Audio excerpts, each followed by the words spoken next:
skandaluso po ng ating pag-uusapan. Not on the basis of scandal like sa mga showbiz, pero mas malubha po ito, June Abejo. Good morning ka, Eric, from Bulacan and Mariahara. Nandyan din po, good morning from Tokyo. Ayan. Sapagkat ang iskandalo na ito ay nag-i-involve po sa mga matataas na opisyal ng ating bansa like si Martin Tambaloslos, no? Ang Speaker of the House, at si George Garcia, ang Chairman ng COMELEC. At ganoon din po, itong iskandalo ng pagtataksil ni Marcos sa kanyang pagpuntang biyahe sa Estados Unidos para ibenta at ipagkanulo ang Pilipinas para gawin tayong modernong alipin o aliping sa gigilid sa modernong panahon ng Estados Unidos. Dahil po sa naibulgar natin, hawak ko na po. Ito, napa-frame ko na. Confidential pa po ito, pero mayroon ng kopya si Ka Eric.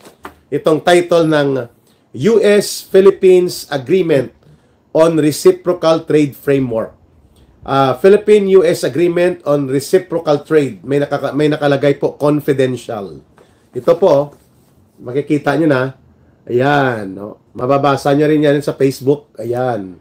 So, pag-usapan po natin itong binanggit ko kahapon na pumapayag si Marcos na hatawin tayo ng latigo ng 20% na hataw ng tariff o yung pagpatong ng buwis sa lahat ng mga imported o exported products rather ng Pilipinas papuntang Estados Unidos.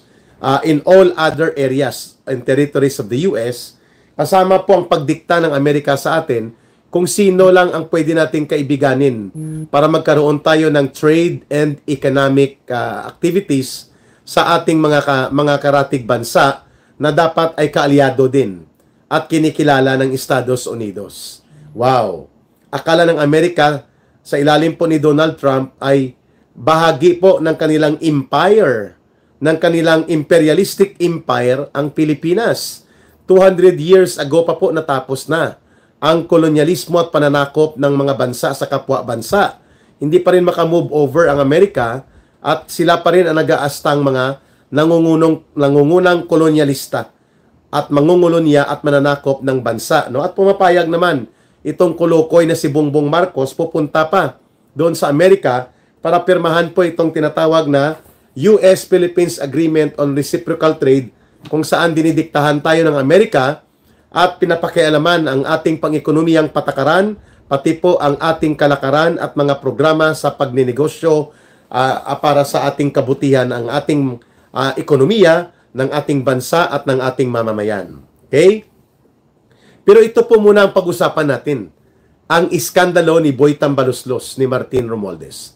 Maliban po sa iskandalo ng mga pagnanakaw na nangyayari dyan sa ayuda here, ayuda there, that in the last almost 2 years na pinayagan po ito ng kulukoy na si Marcos na kanyang pinsan, umaabot po ang ayuda ni Martin Romualdez na ginagamit ito kadalasan sa convertible to cash at kinukurakot ng mga kongresista bilang panunuhol nila Martin Romualdez at nila Marcos ay mga umabot sa 780 billion pesos. Ang nawala o hindi po napakinabangan ng tama ng ating mga mamamayan sa pondo ng Kabanang Bayan. 780 billion pesos. Mga kababayan, that's a minimum. Baka mahigit pa. Hindi pa kasama ang pork barrel that in the period alone of 2024, umaabot po sa mga 270 billion ang pork barrel nila Martin Romualdez na kinakatay nila bilang pundo na pinanggagalingan ng diskarte at pangungurakot ng mga alipores nila. Ngayong taon po sa 2025 na sindikato budget, 470 billion pesos. And no less than the Philippine Chamber of Commerce and Industry, isa po ito sa respetado na grupo ng mga negosyante at mga industrial leaders sa pagninegosyo sa Pilipinas ay nababahala at naiskandalo sa ganon kagarapal po na uri ng diskarte nila Martin Romualdez na palusutin po ang 470 billion pesos na pork barrel upang katayin, parang baboy talaga, no, kinakatay, ang pondo upang ipartida-partida sa pangungurakot. Karamihan ng pondo na ito, mga flood control project na walang control, may baha pa rin. At ang nangyayari po, bulsa nila ang binabaha ng pagnanakaw ng kaban ng bayan. So hindi pong iskandalo na yan ang pag-uusapan natin.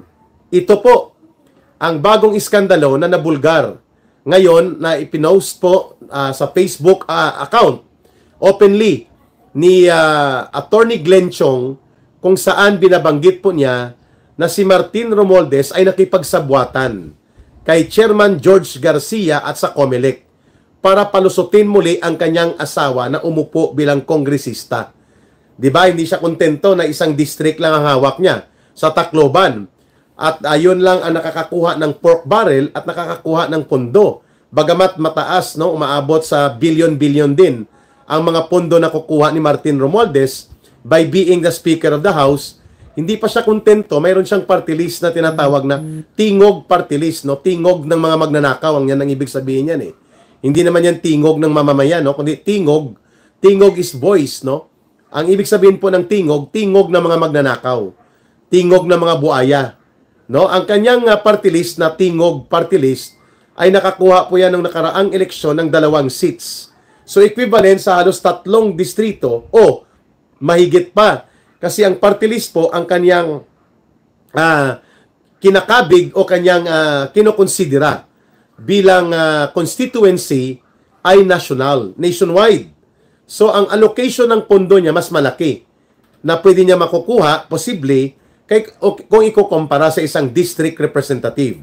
So, mantakin mo representative na si Martin Romualdez, doon sa distrito niya, ang asawa niya at ang kanyang aso na si Jude Asidri ay representative din sa party list. So, 3.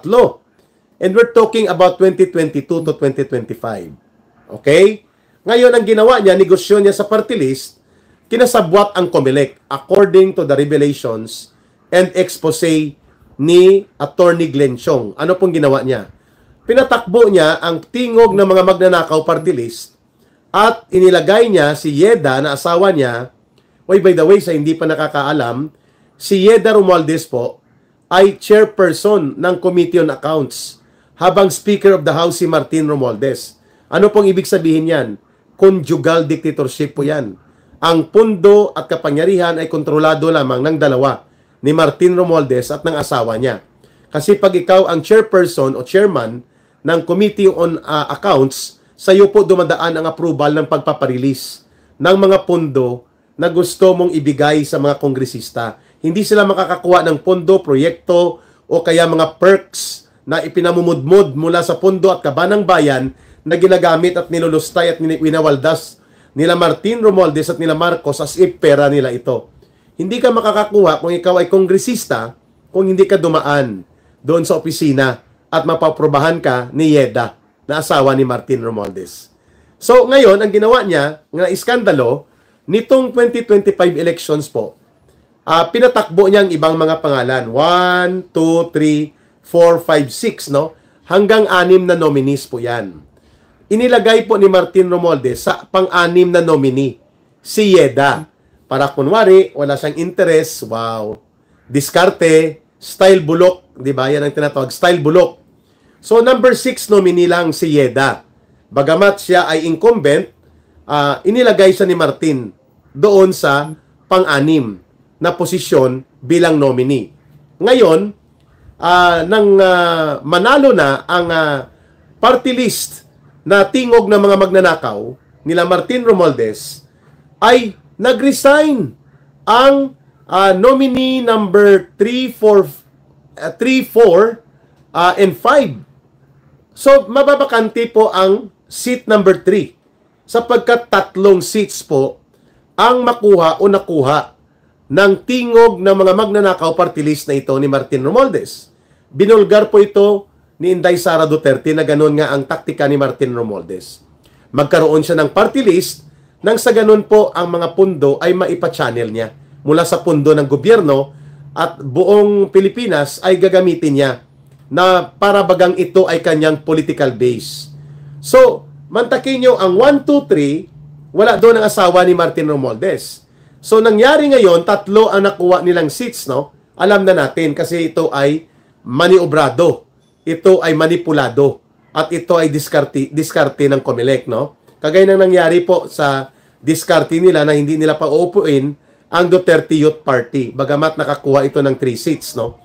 Para makapasok itong Gabriela NPA Recruiter, NPA Lover Party List na barkada nila Martin Romualdez at nila Marcos. Going back dito sa ginawang iskandalo ni Martin Romualdez, pinaresign po ang nominee number 3, 4, and 5. Therefore, aakyat si Yeda. 3 pa rin po ang party list na nakaupo para sa tingog ng magnanakaw party list ni Martin Romualdez. Saan pong iskandalo dyan, mga kababayan? Martin Romualdez would like to make it appear that they are not interested, kunwari, dito sa party list na ito. Kasi nag-number 6 lang ang kanyang asawa na nominee. Pero ang iskandalo, parang alam na ni Martin Romualdez na 3 ang makukuha nilang pwesto sa party list nila na tingog ng magnanakaw party list, mga kababayan.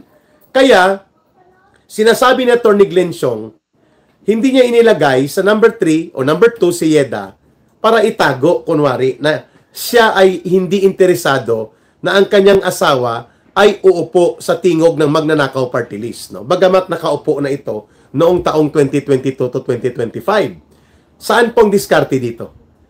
Alam na alam pala ni Martin Romualdez na makukuha nila ang 3 seats ng tingog ng magnanakaw party list na ito, mga kababayan. At ano pong ginawa nila? Pinaresign nila ang number 3, 4, and 5 nominee. Therefore, ang nakalagay ngayon na nominee na papasok na sa number 3 slot ay si Yeda Romualdez. Wow! Bravo! Bravo! Tambaluslos, no? Pero nagkamali po siya ng niloloko. Sapagkat ito ay makikita at makikita pa rin ng taong bayan. Ibig sabihin po, planado.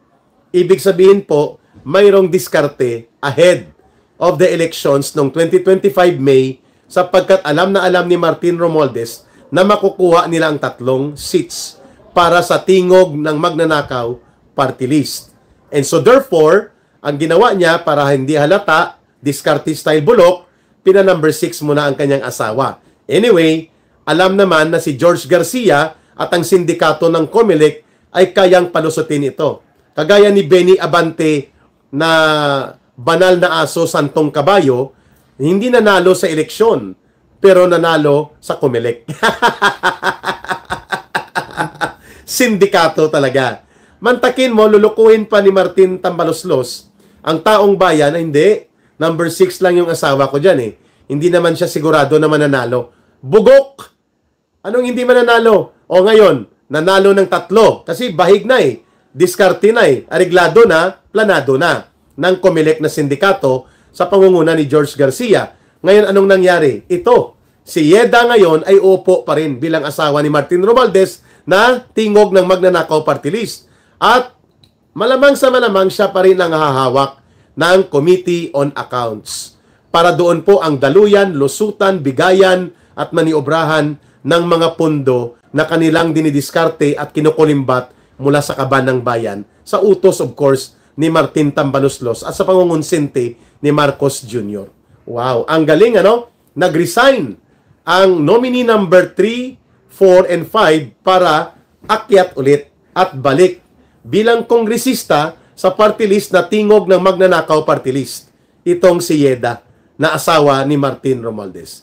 Garapalan. Garapalan. Dapat talagang maimbestigahan ito si George Garcia at ang COMELEC sa Senate Blue Ribbon Committee.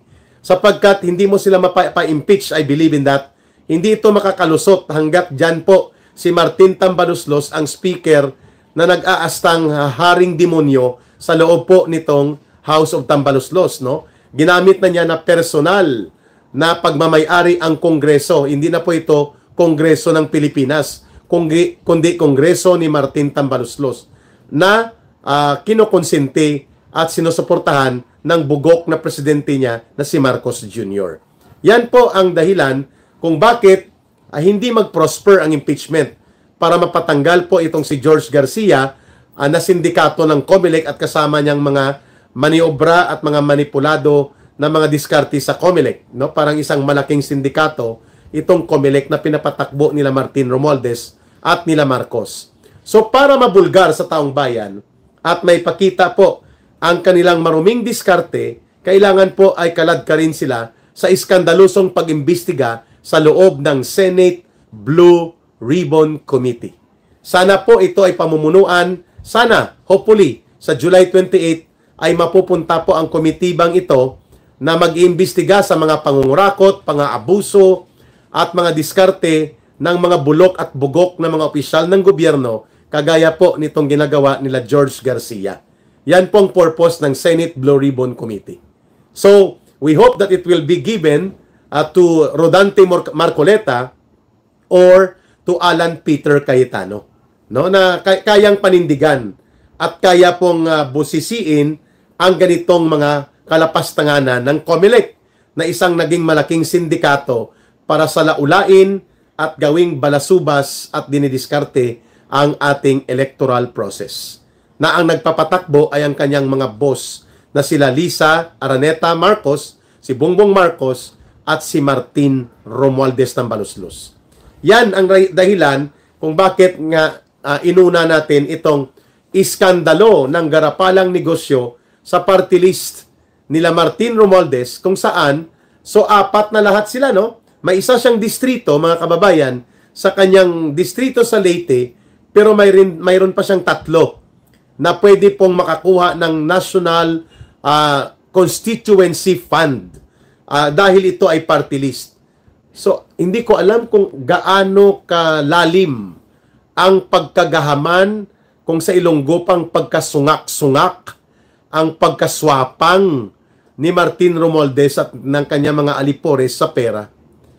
Lahat ng ito maiiwan nila ito sa mundong ibabaw.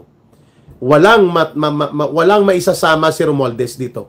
Maliban po sa kanyang masamang kaluluwa, ang lahat po ay papanaw din ito. At babalik po sa lupa. He will leave everything and he will carry nothing except ang kanyang madumi at maitim na kaluluwa.